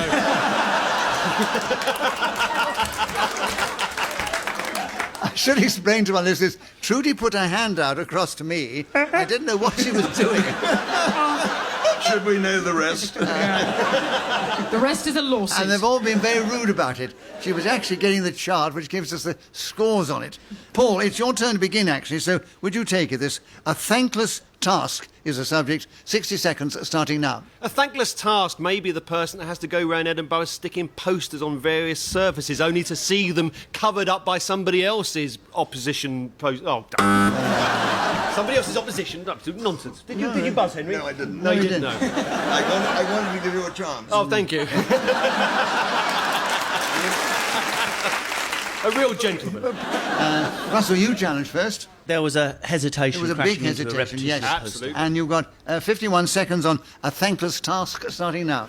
A thankless task is what happened every time before the invention of the word thank you. An object would be handed across, maybe a fruit cake or perhaps a chocolate one, and instead of thanking, the person would just go, because the word did not yet exist. All tasks were met with a lack of thanks. You would maybe greet someone instead by handing over a gift instead of the vocal response. Sue, Oh, challenge. it's a repetition of gift. I'm not sure. Then I don't I- think he said gift. Okay. No? It's 30 seconds, another point to Russell Kane, and a thankless task with you, Russell, starting now. A thankless task is arguably a task with more moral import, you having done it purely for the love of it, not requiring thanks or remuneration afterwards. There are many thankless tasks. A lot of them take place up here in Edinburgh, where you'll perform a gig to 0 people, or even 55, making a loss of approximately £6,000 at the end of the month. For example, where you'll be met with no thanks whatsoever. It was a repetition of thanks. Yes, Yeah, you did put many thanks in there. Yes. So, Paul, you have a correct challenge, and you have 7 seconds still available. A thankless task starting now. Nicholas Parsons' birth certificate is a very difficult thing to find. But if you go to the Bible, you will find there, in the Old Testament, a clear reference. What a note to finish on. Right. So Paul Merton was speaking as a whistle when gained that extra point, and he's gone ahead. Henry Blofeld, who's never played the game before, and with a little bit of help from his friends, came in a very strong 4th place. A thankless start. Russell Kane, who has played the game before and has won before, came in 3rd place. Sue Perkins, who's won on other occasions, came in 2nd place. But your contribution always is amazing, Sue. But at 3 points ahead was Paul Merton. So we say, Paul, this week you are our winner. It only remains me to say thank you to these 4 fine players of the game: Paul Merton, Henry Blofeld, Russell Kane and Sue Perkins. I thank Trudy Stevens, who's helped me with the score, blown her whistle with such aplomb when the 60 seconds elapsed. We thank our producer, Katie Tyrrell. We're indebted to Ian Messiter, who created this amazing game. And we're very grateful to this lovely audience of the festival here in Edinburgh. From the audience, from me, Nicholas Parsons and the team, goodbye, and tune in again the same time when we play Just a Minute!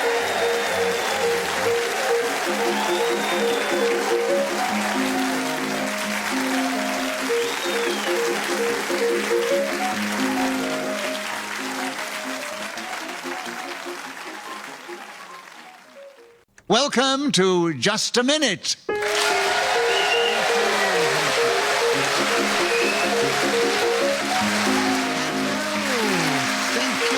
My name is Nicholas Parsons, and as the minute waltz fades away, once more it's my huge pleasure to welcome our many listeners in this country and around the world, but also to welcome to the programme 4 exciting, dynamic personalities who are going to play Just a Minute. And they are, seated on my right, Paul Merton and Lisa Tarbuck, and seated on my left, Jenny Eclair and Julian Clary. Would you please welcome all 4 of them? And as usual, I'm going to ask them to speak on a subject that I will give them, and they will try and do that without hesitation, repetition, or deviation. Beside me sits Trudy Stevens, who's going to help me with the score and blow the whistle when 60 seconds have elapsed. Paul, will you begin the show for us? And the subject is nicknames. Tell us something about nicknames in this game, starting now. Nicknames among sportsmen don't seem to be as prevalent as they used to be. I think of Stanley Matthews, who was known as the Wizard of Dribble, rather.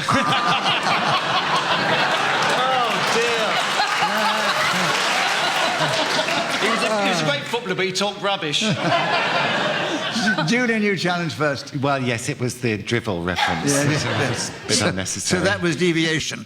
So with a correct challenge, Julian, you get a point for that, of course. You take over the subject. There are 52 seconds available. Nicknames starting now. Paul Merton always calls me Sugar, and I call him Big Boy. This is how we've carried on since the 80s, because nicknames can be a term of affection or, as was the case when I was at school, a term of derision. Jenny, challenge. 2 terms. Correct challenge, Jenny. A point to you. 40 seconds are available. Nicknames starting now. At school, my nickname was Beautiful Princess Genius Jenny. It might have sounded like Pig Woman to the mortal ear, but my mother can never remember my name, so goes through a long list of nicknames before she gets to the correct moniker. Sarah, Jenny, Piggy, Lana, Humphrey, she sometimes calls me, which is the actual name of West... Yes, I know. Lisa, challenge. 2 names. Yes. 2 names, yes. 14 seconds are still available. Lisa, would you take over the subject? When I was a child, I had a series of nicknames, one of them being Lizzie Lobdob, a thing that came from, I'm not sure entirely where, but it was most definitely family, and occasionally I'll still be referred to as that, which is very pleasing. Not when I was in my 20s, but as I get older...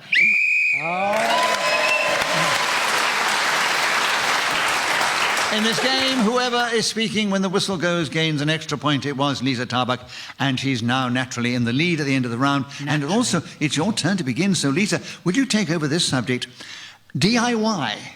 Tell us something about DIY in this game, starting now. I'm a big fan of doing it yourself, and I think I learned it from making camps as a youth and watching my grandfather, who had a workshop in the garage. It's made me very dependent on my own skills, whether or not they're good or, in fact, dreadful, which, if you saw my downstairs loo at the moment, I've got an issue with the plumbing situation where I've sealed into a beautiful marble sink that... Ever so interesting. It was riveting. I was taking notes. Julian, you challenged. I would be under the heading of hesitation. Yes, that was a slip up, and we call it hesitation. So, Julian, you have the subject. You have another point, of course. It's DIY. 30 seconds available. Starting now. I'm always busy in the back bedroom with my 12-inch roller because I enjoy DIY. I take my shirt off and get down on my knees, scrub... Doesn't sound like he's doing it himself, does it? Jenny, you challenge. Well, deviation, as Paul said. I don't know where this was leading. I was concerned for the audience. You can still do DIY on your knees, you know. Yes. You might have to get down on the skirting board. Exactly, so necessary. It was a lovely try, but I disagree. So, okay. Julian, an incorrect challenge. You still have the subject. And you have 21 seconds on DIY starting now. I like my skirting boards to be silky smooth. Then I paint them with a lovely eggshell. Currently, it's lemon yellow in the room aforementioned, but I'm thinking of breaking into the world of blues and greens. My partner, who is colourblind, isn't so keen on this general drift. He wants mango. I said yes. How about a nice... So, Julian Clary was then speaking as the whistle went, gained that extra point, and he's now taken the lead. And Jenny, we're back with you to begin, and the subject now is back to school. 60 seconds on that subject, if you can, starting now. It's been a long time since I went back to school, 1978. And even then they said, "What are you doing here? You got expelled before the summer holidays." Oh, the excitement, though, of a new autumn term. Remember, nagging your mum for a new pair of shoes because the regulation... Julian challenge. To news. Yes. Yes, there was. Right, Yes. Julian, well listened. And 38 seconds are still available. Back to school, starting now. After a glorious holiday running through the fields, the wind in my hair, my mind was dreading going back to school. All those tight necks and ties. So, Jenny, you came in first. Hesitation. Yes, indeed. And there are 27 seconds still available for you, Jenny, on back to school, starting now. Remember having to sew in... Julian challenge. To remembers. Oh, yes, you're beginning. You said, I remember. Yeah. I should have said recall. But I Yes. didn't. It's so easy. 26 seconds with you, Julian, again on back to school, starting now. Our school uniform was maroon, which was offensive for a start. No reference to your outfit, Nicholas, which is more of a plum. But back to school, I'm putting on that awful jacket and the scratchy trousers. I was a slave to thrush, even at the age of 12. I don't mind telling you. Back to school, those awful words I would... Paul challenge. Repetition of awful? Yes, you had too many awfuls there, including my jacket. I suddenly realised it does look a bit like a school blazer, doesn't it? Or, you know, like a waiter on a Viking cruise. Any more insults? I just want another gin and tonic, if that's all right. Paul, you had a correct challenge for awful. Back to school is with you, and there are 4 seconds available, starting now. Back to school is one of the recurring nightmares. You wake up in the middle of the evening and think to yourself... So Paul Merton, speaking as the whistle when gained an extra point. He's moved forward. He's in third place with Lycett. They're 1 point behind Jenny Eclair, and she's 3 points behind Julian Clary. Oh, it's so exciting, isn't it? But Paul, we're back with you to begin. The subject now is timepieces. 60 seconds as usual, starting now. Sometimes, if you listen to a piece of music, it can take you back to the very first time you heard it. It may have been Beethoven's Fifth that you heard... Oh, no. Julian challenge. A repetition of heard. Yes. And there are 51 seconds on timepieces with you, Julian, starting now. Timepieces come in all different shapes and sizes, from a grandfather clock to a tiny little pocket watch that you whip out while you're waiting at the bus stop to see what hour it might be if you're ready for your tea. I like a nice wrist affair when we're talking about timepieces, and I don't know what you're laughing at. Absolute riffraff. Do you know the time, some of you? Time you went, ooh. Paul challenge. Repetition of time. Oh, no, it's on the card. Timepieces, yes.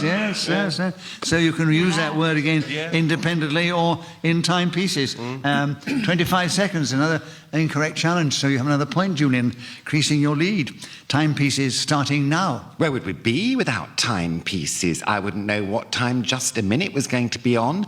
No one would be in the right place at the appropriate moment for appointments, dinners, secret... Jenny challenge. Hesitation. Oh. No. Maybe not. I think the audience reaction endorsed the fact that it wasn't. Oh, I'm just giving him points. Yeah. So, Julian, another point to you. 13 seconds, timepieces starting now. Meet me in St. James's Park at midnight, I said to a grenadier guard. Without a timepiece, there would have been no chance. I might have been behind the wrong tree, and it'd been there till dawn waiting for that. So Julian Clary was then speaking as the whistle when gained an extra point, of course, and has increased his lead at the end of the round. And Lycett, we're with you to begin now. The subject now is Sebastian Faulks. Can you talk about him in this game? 60 seconds starting now. I like nothing better than a Sebastian Faulks novel, and I have to be honest with you, I was a big fan of Engleby, even though it got slated in the various presses that take it upon themselves to criticise things like this. I also have to say that having read Birdsong, it changed my life, and I will know... Oh, Jenny challenge. Hesitation. Yeah. Yes, indeed, yes. Oh, it hurt. But now I know what he's written. Thank you.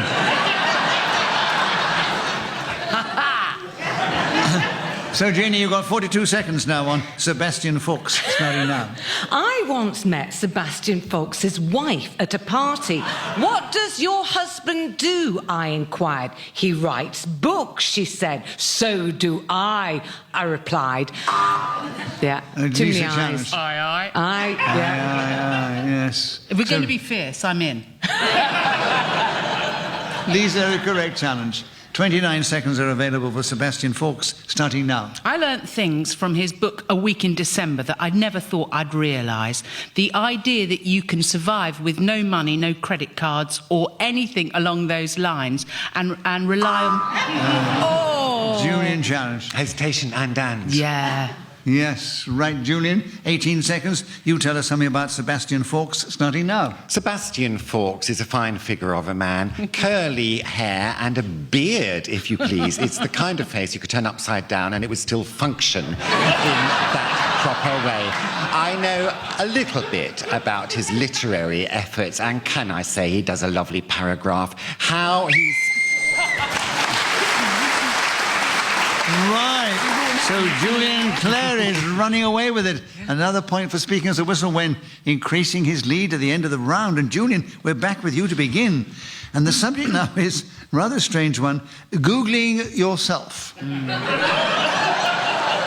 I've never tried it, either physically or on the computer. But could you talk about that subject in this game, starting now? We've all been there, don't try and deny it. Googling yourself actually is a highly treacherous activity because you might be looking for compliments, but you type in your name, and in my case, you find out how many people dislike you. There's all this vitriol, whole sites devoted to people who just don't understand the finer points of the literary games I play with language, the double entendre that is my stock in trade, and Googling yourself can open you up to these vile comments that, frankly, then keep you awake at night. Why did I do it, you think? I typed in my... Jenny challenge. Too tight. You typed before. I did. Yes, you did. And there are 22 seconds left for you, Jenny, on Googling yourself, starting now. Googling yourself is a DIY cricketing injury which can really hurt a fellow if he hasn't put his box on. It is also what Julian was recalling that... Paul challenge. There was a sort of hesitation there, sort of a little hesitant. A lip ripple. No, was it not? A little chip up. Didn't get the first one. Because of my tongue deformity, do you mean?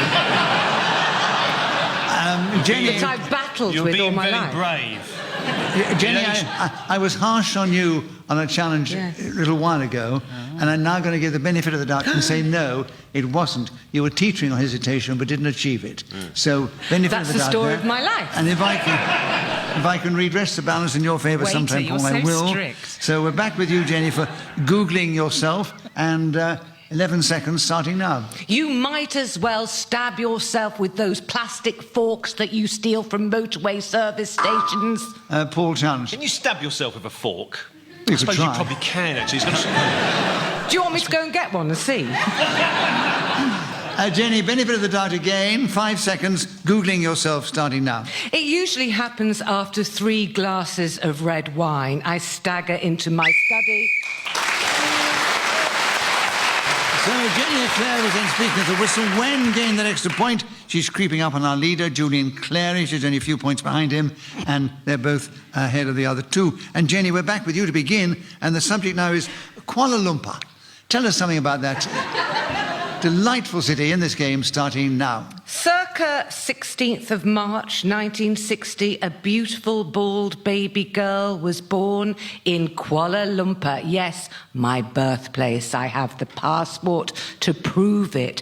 This is due to the fact Pater Eclair Major was stationed there back then with long-suffering wife and older sister. Been back several times, never really seen it. Always very smoggy. The only other thing it's famous for, apart from my good self, are the Petronas Towers, which used to be the highest edifices in the world. Two matching metal, long, pointy things reaching to the sky, which have since been beaten by other bigger lumps. I also went to the zoo there and saw a rabbit with conjunctivitis. Not exactly like that albino gorilla, is it? They should have hidden him in a hutch.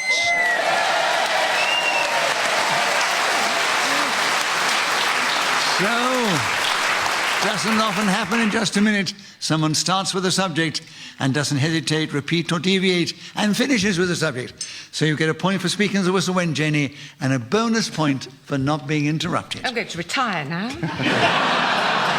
And you're just 2 points behind our leader, Julian Clary, and a number of points ahead of Paul Merton and Lisa Tarbuck. But Paul, we're back with you to begin. The subject now is Picture Perfect. Good subject. Tell us something about it in this game, starting now. In the world of DVDs, you now get perfect picture, high definition. It's wonderful. Films that were made over 80 years ago suddenly are shown in spring-like pristine quality. Picture perfect is what we demand from our television sets. Hanging a painting in a living room can be quite a difficult task because you have to get it exactly right on the wall. How far should it be from the window? What is the distance that's appropriate as far as the door? Then you see, Constable was at his finest when he painted this hay wagon. It's beautiful. Lisa, challenge. It's the hay wagon. Yeah. That's the more famous painting, I agree. But he had to paint an awful lot of hay wagons before he came up with a hay wagon. Yeah. Yeah, it was the hay wagon. It was the hay wagon. Right, You're the bloke sitting in the bleeding thing, aren't you? It's him. Going across the pond. Little pipe, little funny hat. It's you, isn't it? Yes, me. It is him, yeah.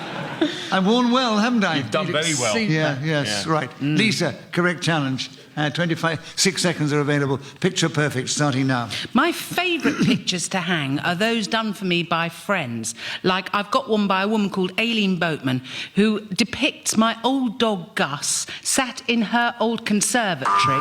I tell you what, I might be awake in about an hour. They were too old. Yeah, too old. Yes, I too deserve old. that. Paul, it's back with you. Picture perfect. 14 seconds starting now. If you look at the shadowy black and whites that were conjured up by the cinematographers that worked in the golden age of movies, you would see picture... Jenny, challenge. Movies. He started in his earlier thing. He had yes, movies. you talked about the early ones. DVDs. Oh, DVDs, you're Yes, right. I am, yes. He talked about DVDs earlier. Yes. So, Jenny, an incorrect challenge. Paul, another point to you. 9 seconds on Picture Perfect, starting now. When Nicholas Parsons first appeared on British television, it was silent and in black and white. Lisa, challenge. It was television. We had a high-definition television, and then we had another television. Yes, Absolutely. indeed. Well, listen, Lisa. Well done. Yes. And you've got in with 4 seconds to go. Picture perfect, starting now. As a fan of the Italian Renaissance, I like nothing better than looking at Mantegna for his perspective. So Lisa Tarbuck was then speaking to the whistle when gained that extra point. She's moving forward, but not enough to catch up Jenny and Julian. And it's also, Lisa, your turn to begin. What? Yes. And the subject, I'm sure this is a good one for you, sartorial elegance. 60 seconds as usual, Lisa. Sartorial elegance, starting now. The word sartorial is pertaining to tailors, i.e. it's about clothing and how you design your own self to come across to other people via the... Julian challenge first. Hesitation. Definitely hesitation. 49 seconds are available, Julian. You tell us something about sartorial elegance starting now. Prince Charles is probably the epitome of sartorial elegance, dressed up to the nines, a lovely double-breasted jacket and smart. Jenny challenge. Hesitation. Oh, sorry, no. All right, it was something else that isn't part of the game. It was like a slur. No, you've twice accused me of hesitation. Like that. I thought you were in pain or something. Have you had your medication? I took as much HRT as I'm allowed this morning. No, Julian, an incorrect challenge. You didn't slur. 40 seconds. Sartorial elegance with you starting now. Lovely, fine, weaved clothing. That's what we want to see on a man. Sartorial elegance just generally refer to the male gender. Although, why shouldn't women be sartorially elegant? That's what you're thinking, and I agree with you. Sartorial elegance is what I aspire to. If only I hadn't slipped into my lycra ways, worn all that makeup and become a renowned homosexual, I could be sartorial elegance right down to the last inch. But no, it wasn't to be. I've gone in another direction. I regret it, and I'm not going... Paul challenge. Gone in another direction, deviation. Paul,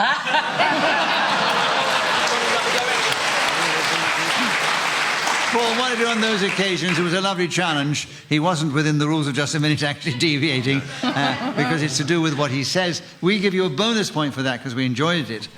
Julian gets a point because he was interrupted, and he has 2 seconds left. Oh, on sartorial elegance, starting now. Sartorial elegance, right in...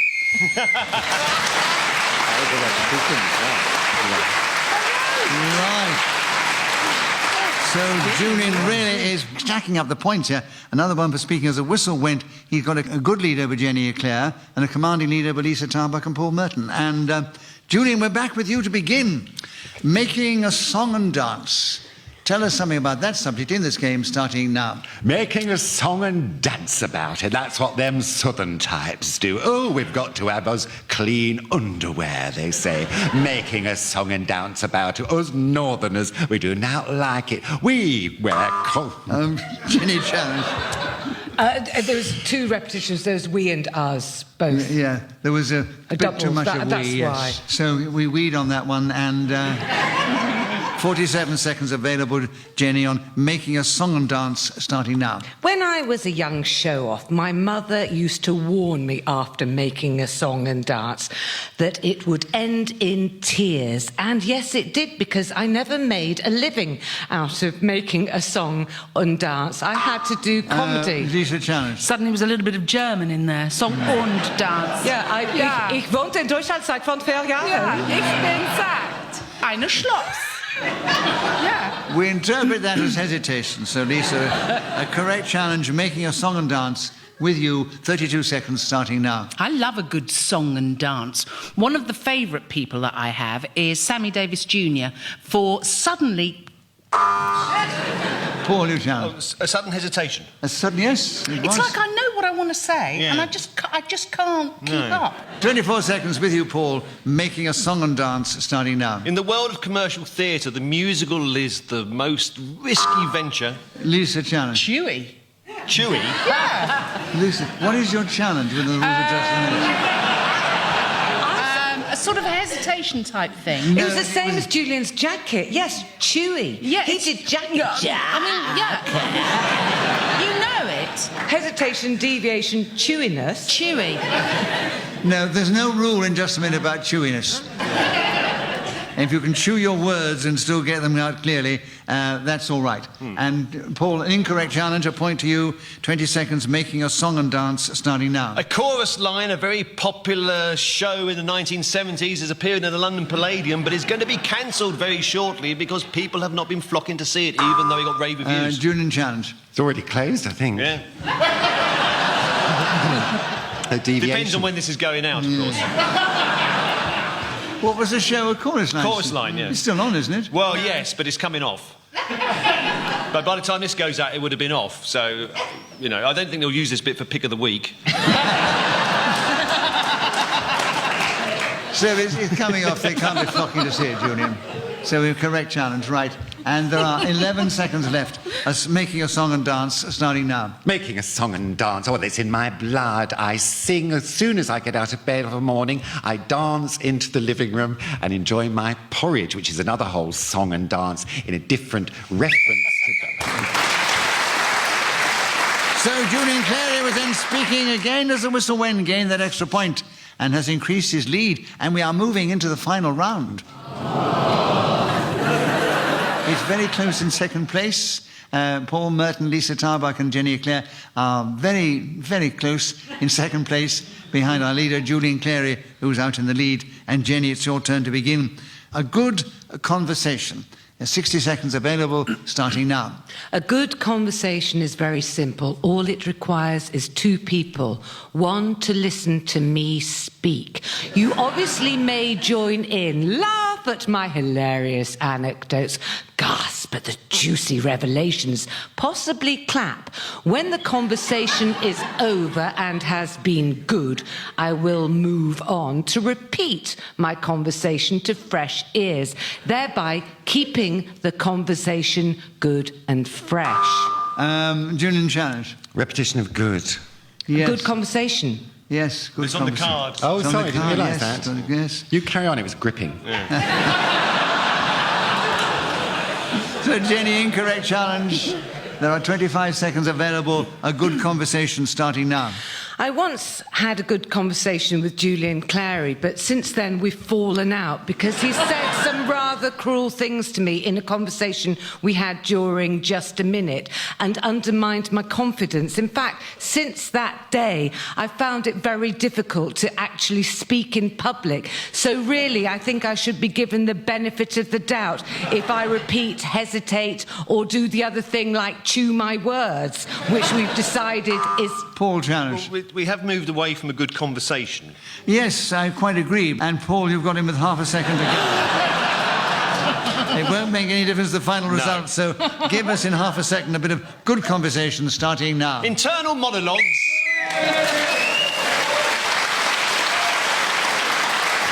So let me give you the final situation. They all contributed so well, but if you're interested in the points, well, Lycett Tarbuck finished only just in fourth place, and she was only a couple of points behind Paul Merton, who was 1 point behind Jenny Eclair, but they were all a few points behind Julian Clary. So, Julian, we say, you are our winner this week. We do hope you have enjoyed this edition of Just a Minute. It only remains me to say thank you to these four fine players of the game, Paul Merton, Lycett Tarbuck, Julian Clary and Jenny Eclair. I also thank Trudy Stevens, who's helped me with the score, blown her whistle so delicately after 60 seconds. We're grateful to our producer, Katie Tyrrell. We're indebted to Ian Messiter, who created this amazing game. We're grateful to this lovely audience here in the Radio Theatre. From them, from me, Nicholas Parsons, and the team, goodbye, and tune in again the same time when we play Just a Minute!